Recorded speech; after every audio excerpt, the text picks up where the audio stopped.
All right, folks. So just as I spoke on things of a good decree, there's also kind of flip side of the coin for now, right? All right. So on the other side of the coin, you have things. You got to understand. In man's view, you do something, you owe a debt to society. You do your time. It's clear. God is a little bit different. There's not so much right or wrong with him. You either gonna have harmony or you're gonna have discord. You either gonna have reward or you're gonna have consequence. So when he says, you know what, your folks helped you out, got this vehicle, but you want to go hang out with your buddies, drive around and smoke the green, and then somehow and you knew that was not what you were supposed to be doing, you get a consequence might pop up, and somehow, lo and behold, that car is gone. It's not, he doesn't hate you. He loves you still the same. And yes, Father, now you was driving yesterday, but because you didn't listen to him, that vehicle is not there today. He loves you still the same. He will walk with you now. He was riding with you before. Hey, you didn't listen. That was a consequence. He loves you no less.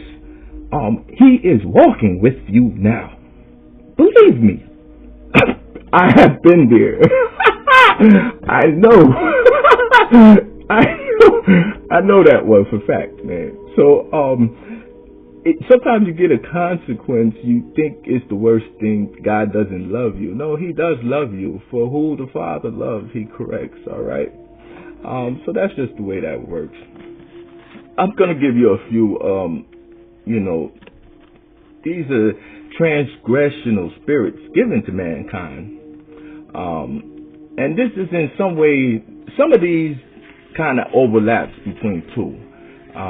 Because the enemy uses some of these, and then I'll get into this other part of that. But you have forgetfulness, malice, confusion, anxiety, hatred, fear, anger, tiredness, division, doubt, envy, temptation,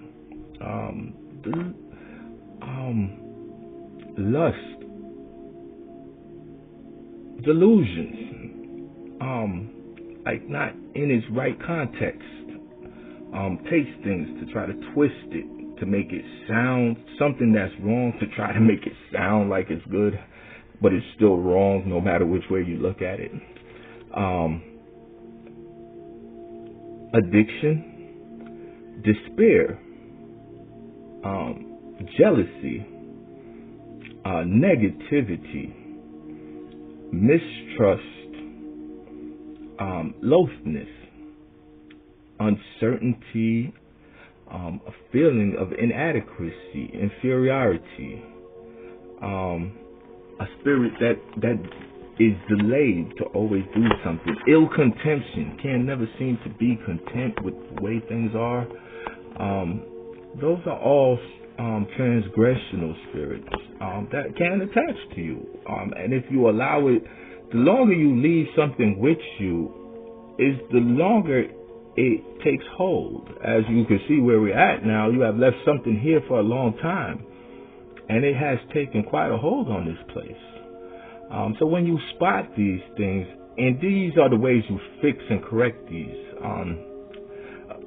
it's kind of funny because when I first came across these, I kind of asked Yahweh. I was like, Yahweh, what's going on with these? He didn't really say that, but he didn't say anything. I started to laugh because I already knew. Confusion. Let me see, which one is his right there? Forgetfulness. Confusion. That one gets me all the time. I used to walk around. I can't find my car keys. Where I put my car keys? I just had this. That is the spirit of confusion. And any of these transgressional ones, if you speak it out loud, that's another one. Spirit of mischief. My father walks with that. Some people, it kind of excites me. But when you speak it out loud, you have to speak what is there out into existence. It doesn't have the same, it breaks the hold on you at that time. So he laughed because I said, like, confusion. I used to walk around with my keys, Lord, can't find this. But as soon as I speak it, I'm going to say about 90% of the time, within like 30 seconds to a minute, I find that item. It is a spirit that comes to try to transgress, make you frustrated, make life feel like it's horrible. But I laugh. I say, Yahweh, why you leave that? And he said, well, how else was I supposed to get the people to come to church? I thought that was funny, but it's true. You know, if everything went perfect, what sense? Why would you come to try to find Father if everything was always right? All right. So I thought that was pretty funny. Some of the other ones now, those is definitely of the other side. I mean, he's not going to give you a sense of despair, but something minor like a little confusion, a little spirit of doubt. At times we've all doubted ourselves. Speak those things out into existence. That spirit will move around. And when I say speak it out, it comes in as almost like when somebody's playing on your phone, they're calling and you don't know who this caller is. It starts to bother you, right? But now let's take that call, as I say, speak it out into existence. Let's take that call and they call unknown. And you say, John, man, stop playing on my phone. I ain't in the mood for this today. You know what John does?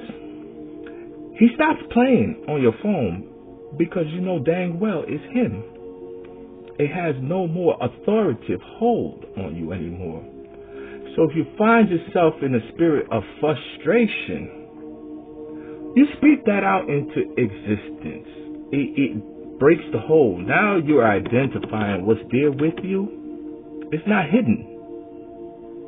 And if it's not hidden, it's going to move around. It's going to go find somewhere else to go work, to go hide. So sometimes it's about identifying what's there with you and just speak it. Call it out into existence. Oh, yes, I know it is the spirit of frustration. That is the spirit of lust. That's that negativity. That's that spirit of negativity.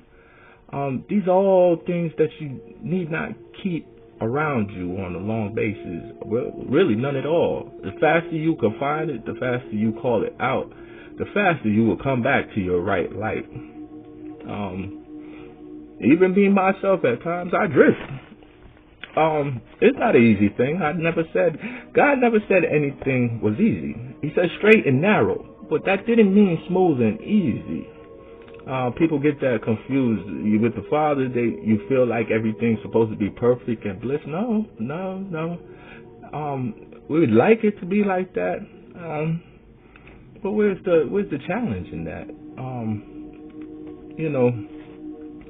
He said straight and narrow, but that doesn't mean smooth and easy. Not every day. It's predominantly yes, because people who do right things happen. So you're gonna have way less issues altogether, but you'll still hit a bump here or there. But it is in that bump you grow and you learn and you better yourself.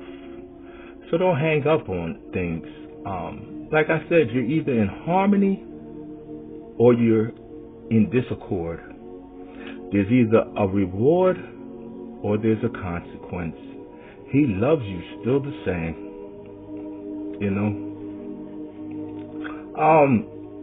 Y'all take care of yourselves,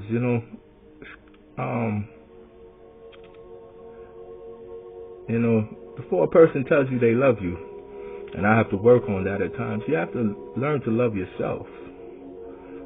So be careful of that word love, because sometimes people say they love you, and a lot of times I don't really think you can love anybody if you haven't learned to love yourself first. So before you love anybody, not to be conceited, make sure you love yourself, because I don't think anybody can genuinely love someone until they first learn to love themselves and accept themselves. Y'all take care on that note. Y'all have a blessed day.